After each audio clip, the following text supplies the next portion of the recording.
Buenas tardes, docente. Mi nombre es Nicole Sandoval y a continuación le presentaré mi seminario relacionado con la terapia de Lee Silverman en pacientes con Parkinson. A modo de introducción, tenemos que tener en cuenta algunos conceptos y definiciones, y uno de esos es la salud y el envejecimiento y cómo impactan en el adulto mayor.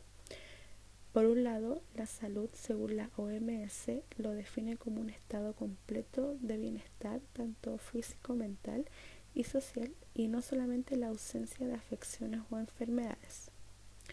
El envejecimiento, por otra parte, es un proceso multidimensional de los seres humanos que se caracteriza por ser heterogéneo, intrínseco e irreversible, y se inicia con el nacimiento y termina con la muerte.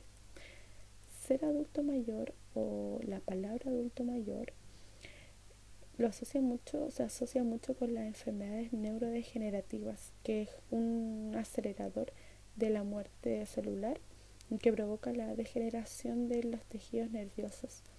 Una de las enfermedades más comunes en Chile y la más frecuente es la enfermedad de Alzheimer, seguido por la enfermedad de Parkinson, la enfermedad de Huntington y la esclerosis lateral amiotrófica. El parkinsonismo es un trastorno complejo neurocognitivo de síntomas motores y no motores que se caracteriza por una hipofunción del complejo dopaminérgico, y uno de los síntomas más comunes que se observan es la bradicinesia, el temblor y la rigidez. Estos dos últimos jamás se dan al comienzo las dos juntas, sino que predomina una sobre la otra, por lo cual afectaría la estabilidad para caminar y la postura.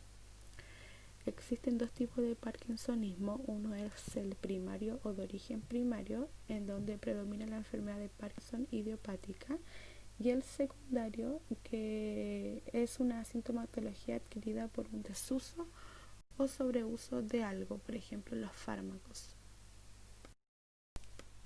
La enfermedad de Parkinson es una entidad caracterizada por temblor en reposo, rigidez, bradicinesia y la pérdida de reflejos posturales. En otras palabras, es un trastorno neurodegenerativo, el cual se caracteriza por un deterioro gradual y una discapacidad creciente de la capacidad neurocognitiva. Algunas manifestaciones clínicas más comunes de la enfermedad de Parkinson es el temblor, que tiende a ser un pronóstico más favorable debido a que la progresión es más lenta. Por ejemplo, cuando una persona comienza con Parkinson y debuta con temblor, tiene mayor pronóstico a quien debuta con rigidez, debido a que la rigidez genera que existan mayor dificultades para desplazarse.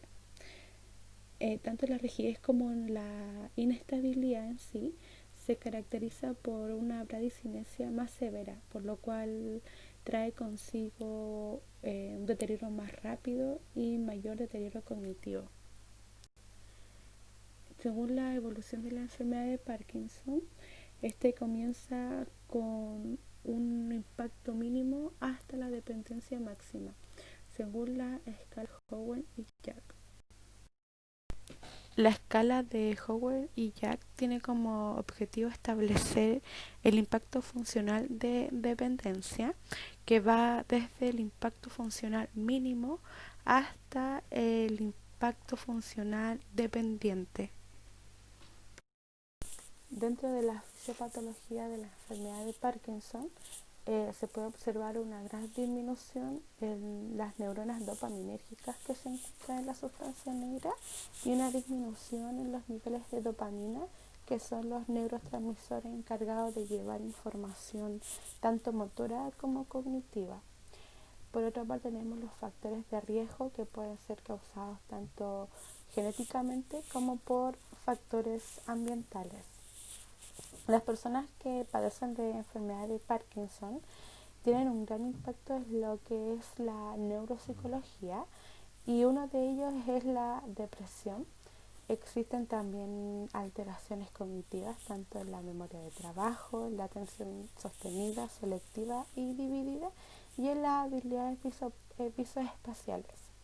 También existen alteraciones en las funciones ejecutivas, el cual las personas presentan una baja flexibilidad mental, dificultad en la rigidez cognitiva y en las perseveraciones.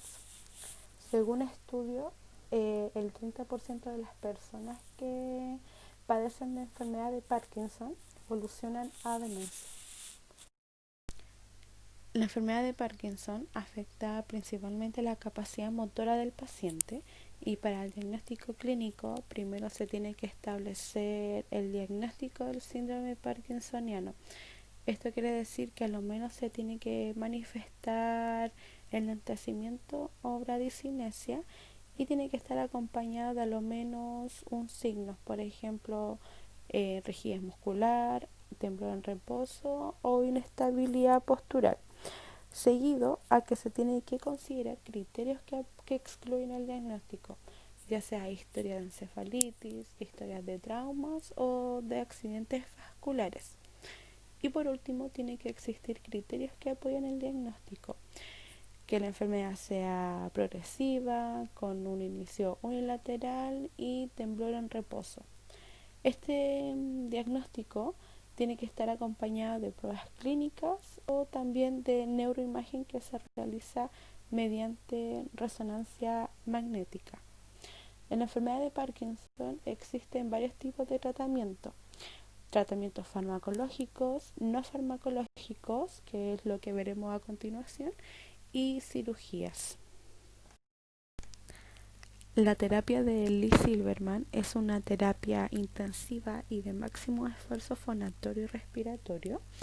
Es un método de rehabilitación de la voz y de habla que fue impartido por fonoaudiólogos creados especialmente para pacientes con enfermedad de Parkinson.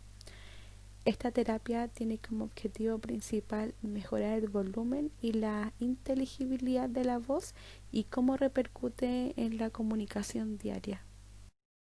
Dentro de la terapia se realiza un análisis perceptual de la sonoridad, del tono y de la variabilidad, que también está acompañada de la calidad vocal y de la precisión articulatoria, que este último se evalúa a través de tareas de lectura, que es una parte del tratamiento que tiene como objetivo evaluar la inteligibilidad. La terapia a ser intensivo requiere a lo menos 4 sesiones individuales con 1 hora diaria y 4 semanas consecutivas. Este tipo de intervenciones se realizan mediante sesiones individuales y se adaptan a la necesidad comunicativa de cada participante. La sesión se divide en 2 partes, la cual la primera consta de realizar 3 tareas de análisis acústico. Previo a instrucciones y ejemplos, se le pide a la participante que realice una máxima fonación en tono cómodo y sostenido y luego glissando de forma ascendente y descendente. Para este tipo de tareas se utiliza un sonómetro a una distancia aproximadamente de 30 centímetros para calibrar el nivel del volumen de la voz de la participante. También se puede complementar con ejercicio de tracto vocal semiocluido. Luego se le realizan ejercicios de máximo rendimiento. Esto quiere decir, por ejemplo, ejercicios de elongación de brazos, de flexión y extensión de cuellos, etc. Y para finalizar la primera parte se le pide la repetición de 10 frases funcionales. Luego la segunda mitad, para evaluar la precisión articulatoria, se realiza mediante tareas de lectura y tareas de lenguaje que van en jerarquización y complejidad. Esto quiere decir que la participante tiene que decir una palabra, luego una oración, luego párrafos y finalmente una conversación, todo en base a un contexto. Si bien el fonoaudiólogo es el encargado de rehabilitar y habilitar a pacientes patológicos en cualquiera de sus áreas, en este tipo de terapia juega un papel fundamental, ya que es el profesional encargado de estimular constantemente e intensivamente a los participantes con el fin de producir una voz más alta y sin esfuerzo vocal. También dentro del contexto de terapia es importante que después de cada ejercicio o de cada sesión se realicen preguntas de cómo se siente su voz, de cómo se escucha y de cómo se evalúa en comparación con la sesión anterior. También se tiene que tener en cuenta, y es algo súper importante, de que para que la rehabilitación sea efectiva se tiene que complementar con actividades terapéuticas para el hogar, con el fin de que el participante se sienta cómodo utilizando su voz fuera de la sala de rehabilitación. Los términos y datos relacionados con la enfermedad de Alzheimer los saqué del libro Enfermedad de Parkinson y trastornos asociados de Micheli y Chana, y algunos datos del MinSal, y también complementado con apuntes de clases. Y para la terapia de Lee Silverman lo saqué el manual de CERMEF de rehabilitación y medicina física de Sánchez, Ferrero, Aguilar, Peña y Flores.